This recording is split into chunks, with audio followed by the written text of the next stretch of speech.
यार एक सेकंड के लिए इमेजिन करो, आप यूट्यूब खोलते हो, एक नया चैनल दिखता है, कोई फेस नहीं, कोई टीम नहीं, कोई सेटअप नहीं, फिर भी उसकी हर वीडियो मिलियंस में जा रही है। और सिर्फ व्यूज़ नहीं, ग्रोथ ऐसी कि उसने कुछ ही महीनों में मिस्टर बीस्ट जैसे जाइंट को भी पीछे छोड़ दिया। हाँ, वही मिस्टर बीस्ट जिसकी एक वीडियो 250 मिलियन पार कर जाती है और बाकी वीडियोस 100 मिलियन से नीचे जाती ही नहीं। अब असली शौक सुनो, जिस चैनल ने उसे पीछे छोड़ा है वो कोई बड़ा प्रोडक्शन हाउस नहीं है, कोई एक्सपेंसिव स्टूडियो नहीं है और ना ही कोई बड़ी टीम। बस एक सिंगल पर्सन घर में बैठकर लैपटॉप के सामने AI टूल्स के साथ। और उसकी वीडियोस सिंपल नहीं है, cinematic animation, epic environments, Hollywood level story telling, इतनी रियलिस्टिक कि लोग जेन्युइनली कंफ्यूज हो जाते हैं कि ये नेटफ्लिक्स का ट्रेलर है या यूट्यूब वीडियो। लेकिन सच्चाई और भी शॉकिंग है, ये सब कुछ AI से बन रहा है। और सबसे क्रेजी बात ये है कि इसके लिए ना किसी हाई एंड PC की ज़रूरत है, ना किसी पेड सॉफ्टवेयर की, बल्कि ये सब आप बिल्कुल फ्री में कर सकते हो। हाँ, फ्री।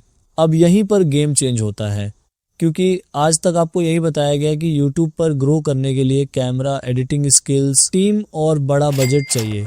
लेकिन ये सब अब आउटडेटेड हो चुका है। आज सिर्फ एक स्किल मैटर करती है, AI को सही तरीके से यूज़ करना। अब मैं आपको कुछ दिखाने वाला हूँ। ये वीडियो जो आप देखने वाले हो, ये मैंने खुद बनाई है, सेम टेक्निक्स और सेम AI टूल्स के साथ। और ऑनेस्टली अगर आप बिगिनर भी हो तो भी आप एग्जैक्टली यही रिजल्ट्स अचीव कर सकते हो। और वीडियो के एंड तक मैं आपको वो सीक्रेट टूल बताऊंगा जिससे आप Veo 3 को अनलिमिटेड यूज़ कर सकते हो, without paying anything, no limits, no hidden charges, सिर्फ सही मेथड चाहिए। तो अगर आप भी चाहते हो कि आपका चैनल एक्सप्लोड करे, व्यूज़ आएँ, ग्रोथ आए और आप भी AI के थ्रू नेक्स्ट लेवल कंटेंट बनाओ, तो इस वीडियो को एंड तक ज़रूर देखना, क्योंकि आज जो आप सीखने वाले हो वो अगले 6 महीनों में हर कोई नहीं जानता। अच्छा भाई लोग, ऐसी वीडियो बनाने के लिए सबसे पहले मैंने ये लंबा चौड़ा सा मास्टर प्रॉम्प्ट बनाया है, ठीक है। अब सवाल ये है, इसको सही तरीके से यूज़ कैसे करना है। तो देखो, इसी मास्टर प्रॉम्प्ट की मदद से आप एक ऐसी कमाल की स्टोरी वीडियो बना सकते हो जो कंसिस्टेंट भी रहे और साथ ही 3D स्टाइल में भी नज़र आए। क्या आप भी ऐसी प्रोफेशनल लुकिंग वीडियोस बनाना चाहते हो? इस मास्टर प्रॉम्प्ट को बनाने में मुझे काफ़ी समय लगा है, तो अगर आपको मेरी मेहनत थोड़ी भी वैल्यूएबल लगे तो लाइक ज़रूर कर देना। वैसे आप खुद इतना डिटेल्ड मास्टर प्रॉम्प्ट बनाने में कितना टाइम लगाते? अब सबसे पहला स्टेप, ऊपर से इस वाले टॉपिक प्रॉम्प्ट को कॉपी कर लेना है, ठीक है। लेकिन क्या सिर्फ कॉपी करना ही काफ़ी है? जैसे ही आप इस टॉपिक प्रॉम्प्ट को कॉपी करते हो, उसके बाद आपको क्लॉड AI को ओपन कर लेना है। ध्यान रहे, आपने क्लॉड AI ही ओपन करना है, किसी और टूल को नहीं, क्योंकि सही टूल चुनना कितना इंपॉर्टेंट होता है ये आप जानते हो। अब आपने इस कॉपीड प्रॉम्प्ट को वहाँ पेस्ट करना है और सिंपली एंटर प्रेस कर देना है। तो क्या होगा जब आप एंटर करोगे, जैसे ही आप एंटर करते हो ये आपको लगभग 10 टॉपिक प्रॉब्लम्स जनरेट करके दे देगा। इन टॉपिक्स पर आप वीडियो बना सकते हो या उन्हें एनालाइज कर सकते हो। अब क्वेश्चन ये है, इनमें से कौन सा टॉपिक सबसे ज़्यादा वायरल हो सकता है? जब ये स्टेप कंप्लीट हो जाए तो आपने इनमें से एक टॉपिक को कॉपी करना है और दोबारा पेस्ट करके एंटर कर देना है। क्या आपने कभी सोचा है कि एक सही टॉपिक पूरी वीडियो की सक्सेस बदल सकता है? जैसे ही आप एंटर करोगे ये आपको वीडियो के लिए पूरा स्क्रिप्ट बनाकर दे देगा। और अब सोचो, अगर स्क्रिप्ट ही रेडी मिल जाए तो आपका कितना टाइम बच सकता है। ये देखो, इसने कितना ज़बरदस्त स्क्रिप्ट बनाकर दे दिया है। अब अगला सवाल, क्या ये स्क्रिप्ट वैसे ही यूज़ करनी चाहिए या उसमें इम्प्रूवमेंट करना चाहिए? अब मैं इसे कहूँगा कि इसे मॉडर्न हिंदी में कन्वर्ट करना है और साथ में पंक्चुएशन भी ऐड करना है ताकि पढ़ने में कोई प्रॉब्लम ना हो। क्यों पंक्चुएशन इतना ज़रूरी होता है? इसके बाद मैं इसे कहूँगा कि इसे पैराग्राफ फॉर्म में लिखो, बस इतना कहना है और एंटर कर देना है। क्या आपको पता है पैराग्राफ फॉर्मेट व्यूअर रिटेंशन को बढ़ाता है? जैसे ही आप ये कमांड दोगे ये पूरा कंटेंट पैराग्राफ फॉर्म में कन्वर्ट करके दे देगा, अननेसेसरी लाइन ब्रेक्स रिमूव कर देगा और प्रॉपर पंक्चुएशन भी ऐड कर देगा। अब क्या ये स्क्रिप्ट रेडी है वॉइस ओवर के लिए? अब हम वॉइस ओवर पे काम करेंगे। वॉइस ओवर बनाने के लिए सबसे पहले मैं इस सारे टेक्स्ट को कॉपी कर लेता हूँ। क्या आपने कभी सोचा है कि वॉइस आपकी वीडियो को कितना इम्पैक्टफुल बना सकती है? इसके बाद मैं क्रोम पर आता हूँ और यहाँ सर्च करता हूँ 11 लैब्स। क्या आप जानते हो कि 11 लैब्स क्यों इतना पॉपुलर है? मैं 11 लैब्स को ओपन करता हूँ और फिर इस कॉपी टेक्स्ट को वहाँ पेस्ट कर देता हूँ। लेकिन क्या पेस्ट करते ही काम पूरा हो जाता है? यहाँ आपको ध्यान रखना है कि जो एक्स्ट्रा फॉर्मेटिंग या अनवांटेड टेक्स्ट हैंडलिंग है उसे रिमूव कर लेना है, क्योंकि क्लीन इनपुट ही बेस्ट आउटपुट देता है। सही कहा ना। अब नीचे से आपको एक वॉइस कैरेक्टर सेलेक्ट करना है। ऐसी वीडियोस के लिए एक बेस्ट वॉइस कैरेक्टर है जिसका नाम लक्ष्य है। क्या आपने लक्ष्य वॉइस कभी यूज़ की है? ये वॉइस कैरेक्टर इस तरह की वीडियोस के लिए काफ़ी पावरफुल और एंगेजिंग है, इसलिए मैं इसे सर्च करके इंपोर्ट कर लेता हूँ। अब अगला स्टेप क्या होना चाहिए, इसके बाद मैं सिंपली नीचे से जनरेट प्रेस कर देता हूँ। तो क्या होता है, जब आप जनरेट पर क्लिक करते हो, जैसे ही आप जनरेट सेलेक्ट करते हो, ये आपके लिए पूरा वॉइस ओवर तैयार कर देता है। अब सोचो, बिना अपनी वॉइस यूज़ किए आप कितनी वीडियोस बना सकते हो। जैसा कि आप देख सकते हो, इसने हमें पूरा वॉइस ओवर बनाकर दे दिया है। तो अब फाइनल स्टेप क्या बचता है, अब आपको बस इस वॉइस ओवर को नीचे से डाउनलोड कर लेना है। क्या इतना सिंपल प्रोसेस आपने पहले कभी ट्राई किया था? और यहाँ पर हमारा वॉइस ओवर का काम पूरा हो जाता है। अब हम इमेजेस बनाएंगे और इन इमेजेस को आगे चलकर वीडियो में कन्वर्ट करेंगे। इसके लिए जो नीचे वाला मेन प्रॉम्प्ट है उसे आपको कॉपी करना है और फिर सिंपली एंटर दबा देना है। जैसे ही आप एंटर करते हो, ये टूल आपको इस पूरी स्टोरी के हर सीन के लिए इमेज प्रॉम्प्ट्स जनरेट करके दे देगा। आपको लगभग 7 इमेज प्रॉम्प्ट्स मिलेंगे जो अलग अलग सीन्स को रिप्रेजेंट करेंगे।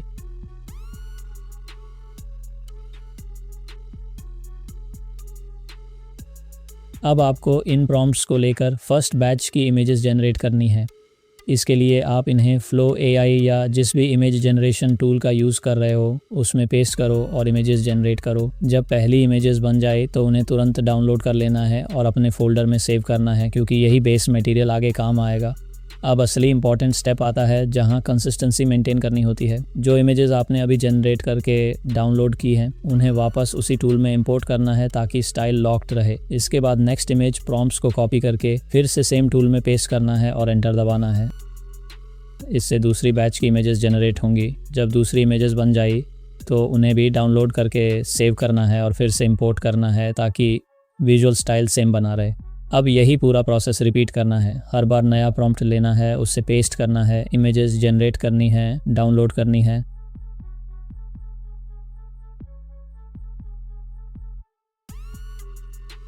और फिर वापस इंपोर्ट करना है।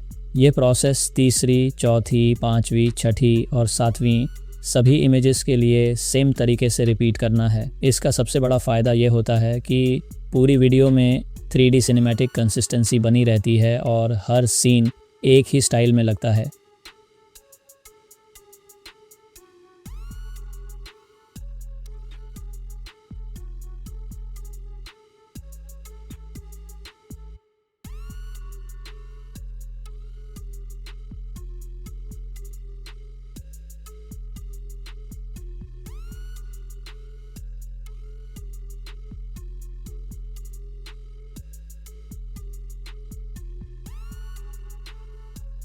जब सारी इमेजेस जनरेट हो जाए और डाउनलोड हो जाए तो आपके पास पूरा विजुअल सीक्वेंस रेडी होगा जो आगे वीडियो एडिटिंग में यूज़ किया जाएगा। अब हम इमेजेस को वीडियो में कन्वर्ट करेंगे और ये पूरा process step by step repeat होता रहेगा ताकि हर clip same 3D cinematic style में बने और कंसिस्टेंसी बिल्कुल भी ब्रेक ना हो। सबसे पहले आपको गूगल विड्स AI या जिस भी वीडियो जनरेशन टूल का आप यूज़ कर रहे हो उसे ओपन करना है और उसमें लॉगिन करना है। लॉगिन किसी भी जीमेल से कर सकते हो और अगर चाहो तो टेम्परेरी ईमेल भी यूज़ कर सकते हो। अब आपको टूल को डेस्कटॉप मोड में स्विच करना है क्योंकि मोबाइल मोड में प्रॉपर फीचर्स नहीं मिलते। इसके लिए ब्राउज़र के 3 डॉट्स में जाकर डेस्कटॉप साइट इनेबल कर देना है ताकि पूरा इंटरफेस प्रॉपरली लोड हो जाए। अब मेन स्टेप आता है जहां आपको इमेज टू वीडियो या image to animation option select करना है। यहाँ पर सबसे पहले अपनी पहली इमेज अपलोड करनी है, फिर नीचे सेटिंग्स में जाकर पोर्ट्रेट या लैंडस्केप फॉर्मेट सेलेक्ट करना है और स्टाइल को 3D सिनेमैटिक पर सेट करना है ताकि आउटपुट सेम विजुअल क्वालिटी में आए जैसा हमने इमेजेस में रखा था। अब आपको जनरेट बटन दबाना है। जैसे ही आप जनरेट दबाते हो टूल आपकी इमेज को वीडियो क्लिप में कन्वर्ट करना स्टार्ट कर देगा और कुछ सेकंड्स में पहली सिनेमैटिक वीडियो क्लिप तैयार हो जाएगी। अब यहाँ से असली रिपीट प्रोसेस स्टार्ट होता है। जब पहली वीडियो क्लिप बन जाए तो उसे डाउनलोड कर लेना है और सेव कर लेना है। इसके बाद उसी टूल में वापस जाना है और अगली इमेज अपलोड करनी है।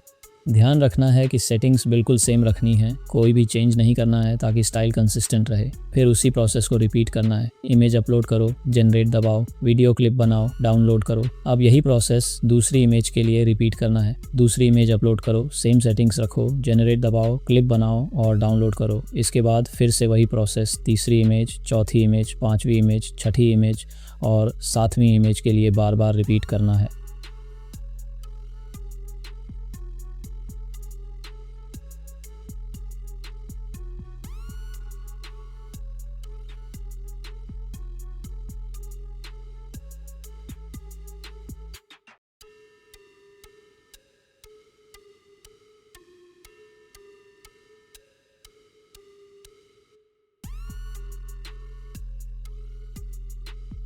हर बार ध्यान रखना है कि स्टाइल, रेजोल्यूशन और सेटिंग्स सेम रहें, क्योंकि यही कंसिस्टेंसी को मेंटेन करता है और पूरी वीडियो को एक सिनेमैटिक 3D लुक देता है।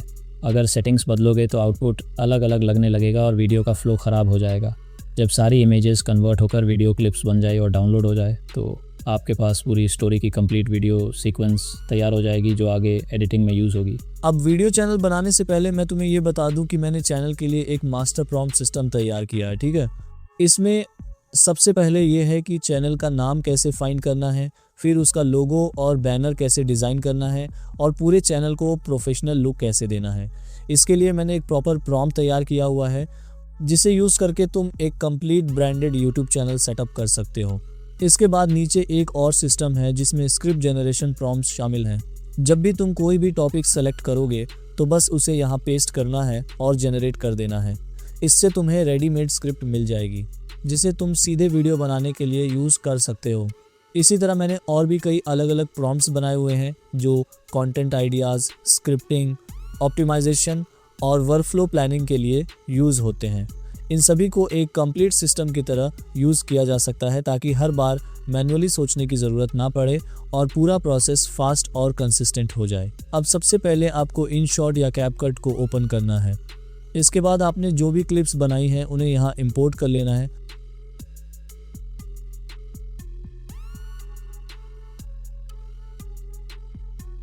साथ ही वॉइस ओवर भी इंपोर्ट कर लेना है। अब सभी क्लिप्स को टाइमलाइन में सही ऑर्डर में सेट करना है, मतलब जिस सीक्वेंस में स्टोरी बनी थी उसी हिसाब से रखना है। इसके बाद वॉइस ओवर को क्लिप्स के साथ मैच करना है। जहां वॉइस में सीन चेंज हो वहां क्लिप भी चेंज करना है। अब बीच के सारे खाली गैप्स और एक्स्ट्रा साइलेंस रिमूव कर देना है ताकि वीडियो स्मूथ चले।